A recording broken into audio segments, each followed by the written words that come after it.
you've been enjoying golf, getting out and playing a bit, and you're now tuned into another episode of Golfer's Ramblings. So, for those of you that have watched me from early days will know that my early vlogs were quest to single figures, or a lot of them were quest to single figure vlogs, and that was basically because I wanted to document my progression from not playing golf, coming back to golf, and then obviously getting to single figures. So we got there. We are currently sat at 7.9, and it's now time to start the second part of my journey, chasing category 1. So, and the reason I've done it to chasing category 1 is I see a lot of people get to single figures and then it's like, right, I've got to get to scratch. I need to get to scratch. That's the end goal for me. Getting to scratch is the end goal. I think single figures down to scratch is such a big jump. The jump from category 1 to scratch is very difficult. That's where it gets really hard. So for me to say I'm going to go from single figures to scratch is insane. So the next part of my journey, which I'm going to bring you all on with me if you want to stay on board, is chasing category 1.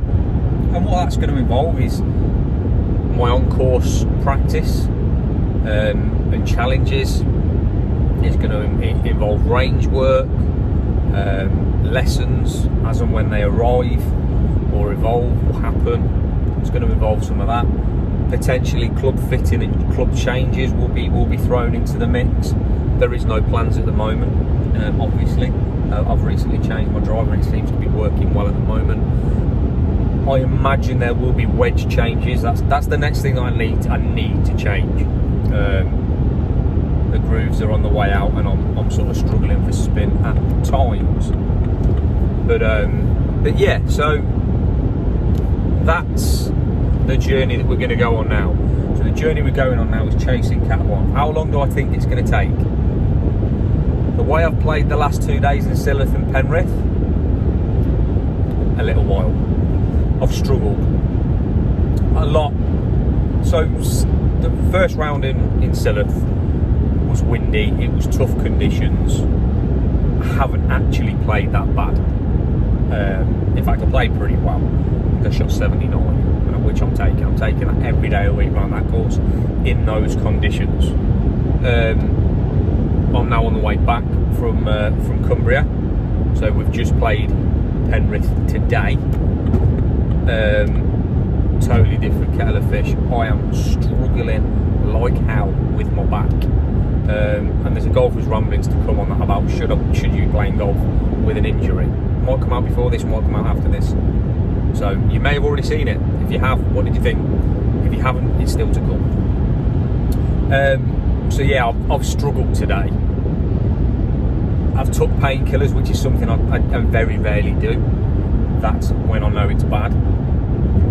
I know what I need to do. I don't want to do what I need to do. You know, it's realistically, I need to get to a doctor. I need to get to a physician. I need to get an operation. I don't want to do that, but we'll talk more about that in the next one. So yeah, the way I've played today, it's been long game. I've struggled because I've hurt. Long and short of it. But let's take that away. Let's move closer to the green where I don't need to make big swings. I can manage the pain better because I'm not making big swings. And my putting's one of the better parts of my game, and I've putted so badly today. It is ridiculous. I've not been able to get near the hole. I've left everything short. In fact, I've either been super short or miles past. I literally haven't been able to get the pace of the greens full stop today, which is annoying because, as I say, putting's one of my better parts of my games. So we need to get that really consistent again, which is going to come into a later video reference putting as well. So that for me is massively key. We need to get that right. So if we can work if I can get my putting on point, we've got some quick wins. A little step back. Chipping's hit and miss at the minute, so again, I'm going to put a lot of that down to my grooves are on the way out from my wedges. So I'll hit some hit chips in that should check and stop, but they're not getting that grip, or they get that grip sometimes, not others, and that's on good strikes as well. So I know a lot of you will say, oh, you're not getting the spin because of strike. I'm not getting the spin every time on good strikes because the grooves are on the way out. So as I say, wedges are going to be the next thing to change, which should improve that part of my game a little bit more without doing any work. So that'll be a quick whip.